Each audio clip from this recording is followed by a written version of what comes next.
Mga kananay, meron uli akong bagong parcel. Um, Umorder ako ng nipper sa cutter. Complete na. Kasi yung aking lumang anay mapurol na eh.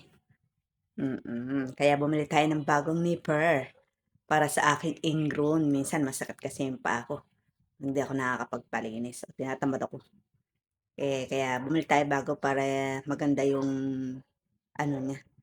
Mas maganda to kaysa dun sa dati. Ito, matulis talaga siya, oh. Tapos yung cutter ko mapurol na, kaya papalitan ko na rin. Pati yung pusher ko. Complete na nga to, oh. Siyempre, alam niyo naman pag online, makikita mo doon lahat ang iyong hinahanap. Kaya hindi ka na mahirapan. Hmm. Mahirap lang pagka damit, yung kailangan tamang sukat. Pero ito naman hindi eh. Kaya okay lang naman to. 'Di ba? Meron na tayong pangkutkot sa paa at sa ating mga kuko. O, ayan. Bago na to, matalim na lahat to. Hmm, Susubukan ko to. Tingnan natin kung okay.